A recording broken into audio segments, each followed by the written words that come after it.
debate, pues denle. Pues estábamos diciendo que esta es la primera victoria antes de que tome su mandato la doctora Claudia Sheinbaum, porque esta modificación de las 104 se producen gracias a que ella impulsó los diálogos. Recordarás que la primera semana después de la jornada electoral, ella invitó a que se abrieran el diálogo y de ahí nació la idea de los foros nacionales. Que lo iba a dejar para después, ¿no? Sí, con calmita. Y creo que esta calmita fue la que produjo este dictamen, ¿no? Que se analizó con detenimiento porque ya se habían llevado foros desde febrero a abril de este año, se habían llevado otros el año pasado y ella invitó a que se abrieran estos diálogos nacionales que sin duda, yo sé que no les gusta a ellos porque forman parte de ese bloque que está en contra de manera total. Ahora hay corrupción en la impartición de justicia, por supuesto. Claro. La impartición de justicia en muchos casos se compra. ¿Y en el Poder Ejecutivo hay corrupción? Sí. ¿Y en el Legislativo? También. Ah, bueno.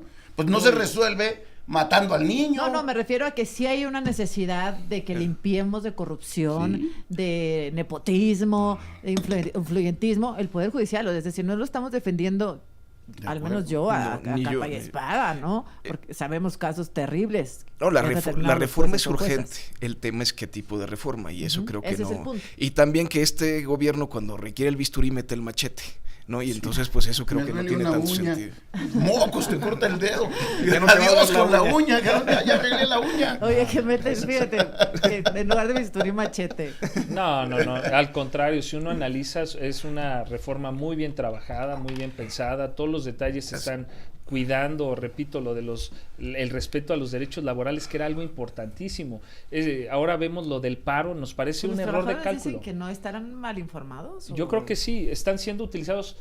Nosotros desde que inició la discusión, desde el primer foro, nos dimos cuenta que estaban utilizando los ministros, en algún caso, a los magistrados y a los jueces como carne de cañón, al personal que forma parte del poder lo utilizaron como carne de cañón. Creemos que está equivocado y creemos que además los que estuvieron detrás de la moratoria legislativa, recordarás aquella que impidió que los programas sociales se convirtieran en derechos humanos reconocidos por la Constitución, son los mismos que están atrás de esta moratoria judicial, que además puede constituir un delito con base en la fracción octava del artículo 225 del Código Penal Federal, que dice que aquel que obstruya la impartición de justicia comete un delito. Nosotros no estamos diciendo que se les aplique la ley y que se les considere como delito y se les meta a la cárcel, pero sí que esté eso en consideración y que se les respete su derecho a manifestarse. Ahora, podría pasar esta reforma si si las autoridades electorales le dan la mayoría, a la supermayoría a Morena y aliados. ¿Cuál es tu pronóstico, no necesariamente, Guadalupe? Azucena. En el Senado no tienen 2 tercios. Les faltan 3.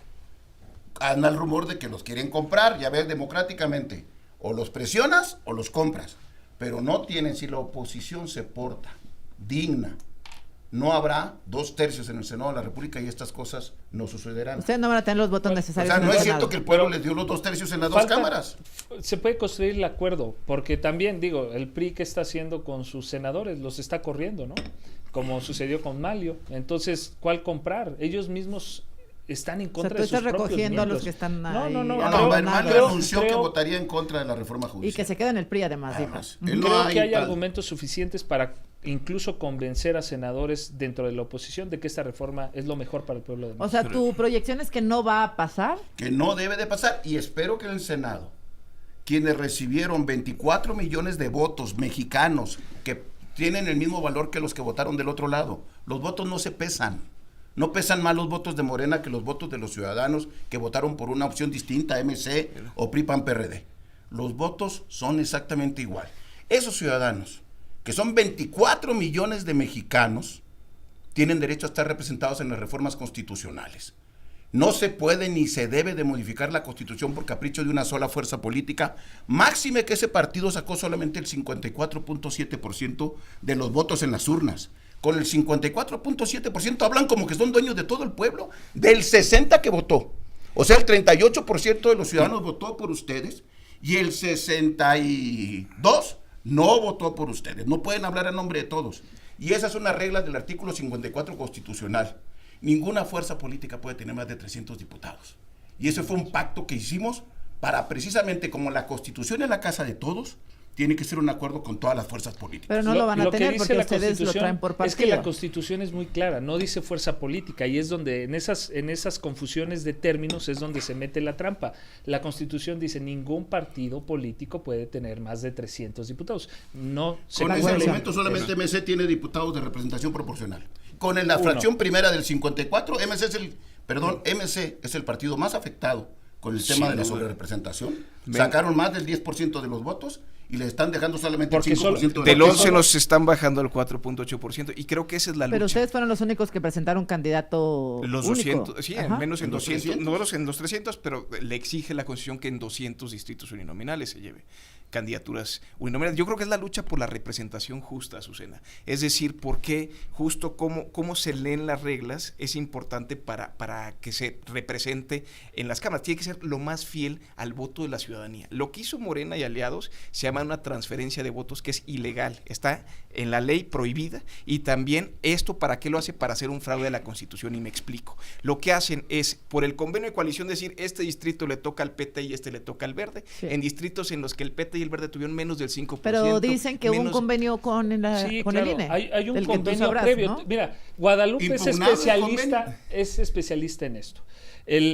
Se presenta convenio y desde ahí se dice, desde diciembre del año pasado, quién va a representar en qué distrito. Lo que hemos discutido en esta misma mesa, Braulio, es cómo entonces vamos a obligar a que solo se va a considerar de un partido en particular al candidato cuando ese partido reciba más votos. ¿Qué quiere decir esto? Que si va por PRI, PAN, PRD, solo se va a considerar del PRD si en ese distrito el PRD recibió mayores votos. Es absurdo. No es absurdo para la figura de la coalición. El tema ¿Qué sentido tendría? ¿Cómo podrías calcular la intención de voto? Pues y decir, entonces, aquí como pero entonces dejarías mayoría, fuera al Partido Verde. tendrías al que PT. realizar a lo mejor, pero eso no está en la Constitución, una reforma en donde digas, vamos a hacer una entre precandidatura, una preelección en donde sepamos ver. cuántos votos va a recibir Distrito el PRD 2 para Federal saber del qué va a Estado hacer de el México. PRD. Sí. El PT quedó en 7º lugar. Hasta el PRD, que tanto se burlan de él, quedó arriba del PT, y quieren que se declare como triunfador al PT,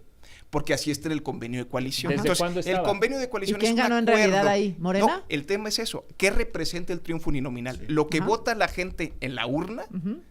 O lo que el convenio de coalición, que es un votaron por acuerdo de Morena y se lo partidistas. pasaron al PT. Exacto. Entonces se le tiene pero que, ya se había es que avisado. se le no tiene pasa, que considerar no se distrito pasa, de Morena, porque porque Morena lo ganó. Es quien dio los votos, por quien es votó que no la podemos gente. decir que se pasa porque nadie conoce cómo van a ser los resultados el día de la elección. Entonces, tú votas... Por eso no impugnas el convenio de coalición, lo impugnas cuando están los resultados para ver a quién se lo atribuye la gente. Bueno, nos vamos yendo.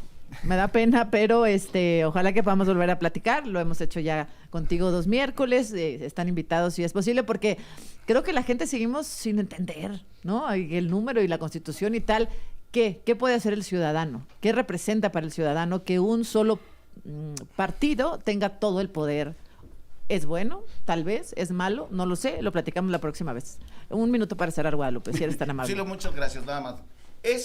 Para que la gente lo entienda, la sobrerepresentación es una gandalle de Morena.